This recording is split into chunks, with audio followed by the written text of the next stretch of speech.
Bonjour les amis, bienvenue dans cette nouvelle vidéo où on va apprendre à maîtriser nos émotions. Qu'est-ce que sont Shine bright like a diamond.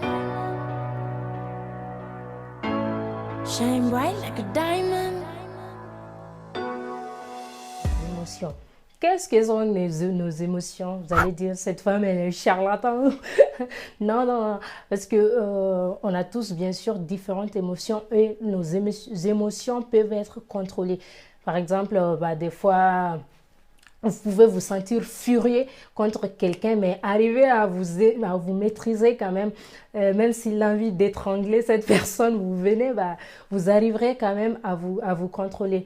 Comment arrivez-vous à maîtriser vos émotions dans ces genres de situations? Bon, on va voir ça et puis on va généraliser ça dans toutes les autres émotions, ok? Donc, pour moi, pour maîtriser vos émotions, déjà, les émotions ont plein d'effets négatifs sur nous, hein. Vous les savez, ce sont ceux-là des fois, qui nous font sauter d'euphorie, de joie, comment dirais-je, qui nous font chanter d'amour. Enfin, je ne sais pas quoi vous dire, mais les émotions sont des fois ce qui nous pousse à faire le meilleur de nous-mêmes. Et des fois, ce sont nos pires ennemis, des fois, ce sont eux-là aussi qui nous poussent à faire les pires choses dans la vie. Voilà, quand vous êtes dans un état de jalousie, quand vous êtes dans un état de, je sais pas, de colère, d'énervement, d'impuissance, de victimisation, des trucs comme ça. Toutes ces émotions négatives de peur, d'anxiété, de stress et tout cela vous empêchent en fait de faire des bonnes choses, par exemple des choses peut-être pour lesquelles vous vous battez tous les jours. Parce que nos actions dépendent de l'état dans lequel nous sommes. Par exemple, quand vous êtes joyeux, il vous est très très facile de faire des bonnes choses aux gens, enfin, d'être généreux, d'être gentil, de sourire à tout le monde et tout. Et quand vous êtes colérique, même quand les gens vous saluent, ça vous énerve. Donc, pour moi, il est important et fondamental de maîtriser ses émotions. Donc, pour moi, la première des choses à faire, c'est de trouver une seconde interprétation aux événements. Moi, par exemple, il m'arrive encore, hein, de ne pas, enfin, de me sentir un peu dépassée par certaines émotions, mais j'essaie quand même, après quelques temps, d'essayer de revenir à moi-même, de me maîtriser. Donc, pour moi, c'est le fait de choisir une seconde interprétation à la chose. Par exemple, quelqu'un vous crie dessus, quelqu'un vous, je sais pas, enfin, il y a plein de choses qui peuvent arriver. Prenez un cas comme ça, et puis choisissez une seconde interprétation. La personne peut-être ne voulait pas vous crier dessus. Peut-être que la personne a passé une très très mauvaise journée et qu'elle essaie de toutes ses forces de s'accrocher comme ça. Peut-être après un dur moment de travail, il est très très difficile de se contrôler. Il y a beaucoup de choses, il y a plein d'interprétations que vous pouvez choisir. Mais si vous choisissez la plus pourrie, en quelque sorte, ceci va vous donner une émotion beaucoup plus pourrie. Ok? La deuxième chose pour moi, c'est de choisir vous-même, par vous-même, les actions que vous allez mettre en place ou bien les réactions, on va dire comme ça. C'est plus parlant. Les réactions que vous allez avoir. Par exemple, moi, je me dis à chaque fois, quoi qu'il arrive, c'est la joie qui est prévue.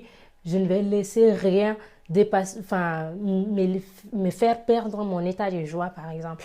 Vous pouvez faire pareil. Par exemple, même si vous êtes avec quelqu'un d'insupportable au travail ou à la maison ou des trucs comme ça, dites-vous, c'est la joie qui est prévue. Même si la personne vous insulte, même si la personne vous traite de conne, ou bien on vous dit que vous êtes idiot, ou bien que la peur s'installe en vous pour certaines situations, ou alors que vous vous énerviez pour une raison ou une autre, ou bien que vous vous sentiez fatigué. La fatigue, c'est de l'émotion, hein. C'est un état physique, physiologique, mais qui est lié aussi à un état d'esprit. C'est finalement de l'émotion. Ok?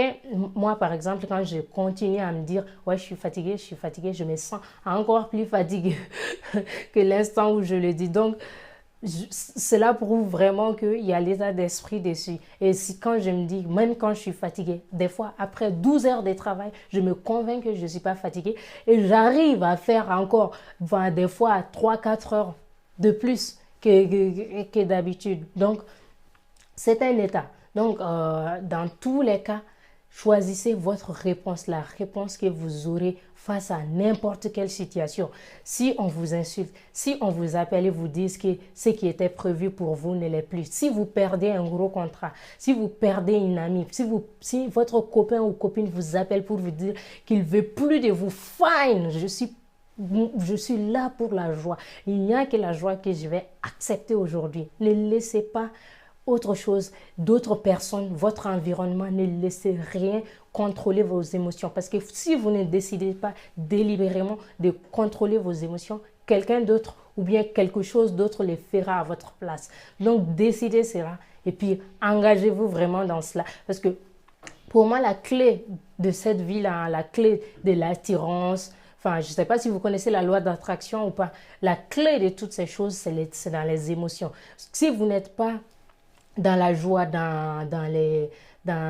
comment dirais-je, dans l'humour, dans tout ce qui est, comment dirais-je, passion, amour, comment dirais-je, responsabilisation, enfin, la joie, quoi, tout simplement. Si vous n'êtes pas dans cet état-là, vous allez vous sentir vite fait à la merci de toutes les situations. Hein. Une chose vous arrive, vous êtes énervé, une autre chose vous arrive, vous êtes déprimé, une autre chose vous arrive.